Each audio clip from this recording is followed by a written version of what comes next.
ቢላሉል ሐበሺ ታላቁ ሶሐቢ ገና በዱንያ ላይ እያሉ ጀነት ትናፍቃቸዋለች የተባሉ ለዲናቸው ሙሉ ነገራቸውን ጀባ ያሉ በጽናታቸው ኩፋሮችን ያንገበገቡ በነብዩ ፍቅር ልባቸውን ያረጠቡ የነብዩ ሙአዚን ነበሩ። ቢላሉል ሐበሺ ረዲየላሁ ዐንሁ መዲና ላይ የቆዩት ግን ነብዩ ዐለይሂ ሰላቱ ወሰላም በህይወት እስካሉ ድረስ ነበር።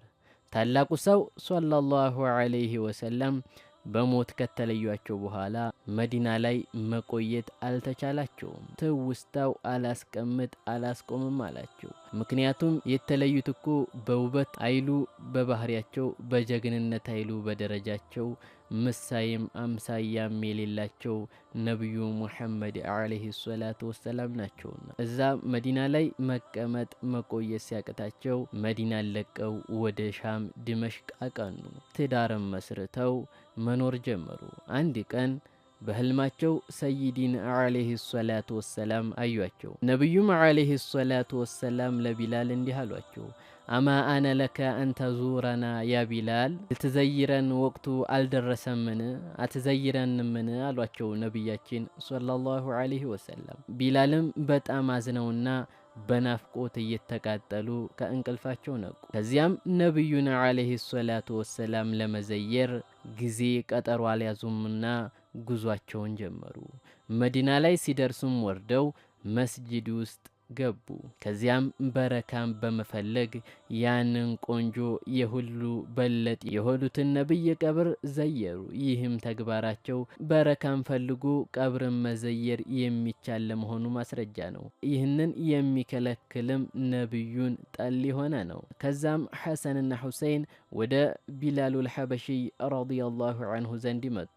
አቅፈውም ሳሟቸው። ሐሰንና ሁሰይን ቢላልን እንዲህ ሲሉ ጠየቋቸው፣ ያ ቢላል ነሽተሂ አን ነስመዐ አዛነከ አለዚ ኩንተ ቱአዚን ሊረሱሊላሂ ሰለላሁ ዐለይሂ ወሰለም። አንተ ቢላል ሆይ በነቢዩ ሰለላሁ ዐለይሂ ወሰለም ጊዜ ስትለው የነበረውን አዛን ናፍቀናልና አሰማን አሏቸው። ሰይዱና ቢላልም ለምትወደው አካል ስትል እርሱ የሚወደውን ተወዳለህ እንደሚባለው ከነብዩ ተወዳጅ ለሆኑት ለሐሰንና ለሁሰይን ሲሉ በነብዩ ጊዜ አዛን ሲያደርጉበት ነበረው ቦታ ላይ ወጡ። አዛኑንም ማድረግ ጀመሩ። አላሁ አክበር አላሁ አክበር አላሁ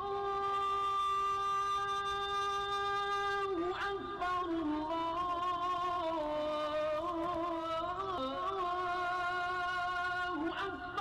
አላሁ አክበር አላሁ አክበር በሚሉ ጊዜ መዲና ተንቀጠቀጠች። አሽሀዱ አን ላ ኢላሃ ኢለላህ